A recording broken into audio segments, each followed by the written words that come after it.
Hello everyone, गीताच्या रेसिपीमध्ये स्वागत आहे। आज मी झटपट होणारी रवा इडली बनवत आहे। हे खूप टेस्टी पण लागते आणि लवकरात लवकर पण बनली जाते।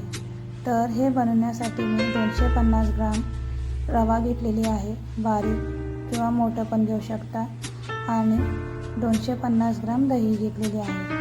पण तुम्ही हे दही जर तुम्हाला टाकायचं नसलं तर दहीशिवाय पण तुम्ही हे करू शकता। दही जर टाकलं तर टेस्ट व्यवस्थित लागते, म्हणून मी दही पण घातली आहे।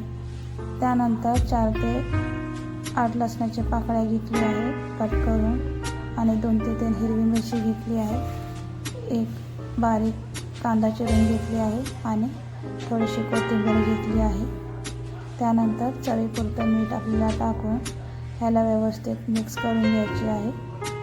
त्याच्यानंतर 1 ते 1.5 ग्लास आपल्याला पाणी टाकून व्यवस्थित मिश्रण जे आहे एकजीव करून घ्यायचे आहे, आणि ह्याला प्लेट झाकून 15 ते 20 मिनिटं रेस्ट करायला ठेवायचे आहे। मग असं मिश्रण आपल्याला करून घ्यायचे आहे। त्यानंतर आपल्याला ह्याला झाकून 15 ते 20 मिनिटं रेस्ट करायला ठेवायचे आहे।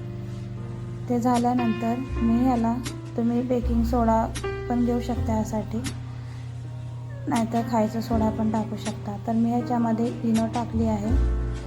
इनो टाकल्यामुळं इडली जास्त फुलले जातात। इनो टाकून थोडंसं पाणी टाकून घ्यायचं त्याच्यावरती ॲक्टिव्ह होण्यासाठी इनो। मग लगेच ह्याला फिरून घ्यायची आहे, रव्याच्या बॅटरला फिरून घेऊन साईडला मी पाणी गरम करायला ठेवलेली होते इडलीच्या भांड्यामध्ये। तर हे इडलीच्या प्लेटला आपल्याला तेल लावून घेऊन आपल्याला बॅटर टाकून घ्यायचे आहे, आणि इडलीच्या भांड्यामध्ये आपल्याला 10 ते 15 मिनिटं आपल्याला झाकून ठेवायची आहे। तर ते बघा, 10 ते 15 मिनिटानंतर इडली जी आहे मस्त फुलून रेडी झालेली आहे खाण्यासाठी। जर तुम्हाला इडलीची रेसिपी जर आवडली तर चॅनलला लाईक करा, शेअर करा आणि सबस्क्राईब करा। धन्यवाद।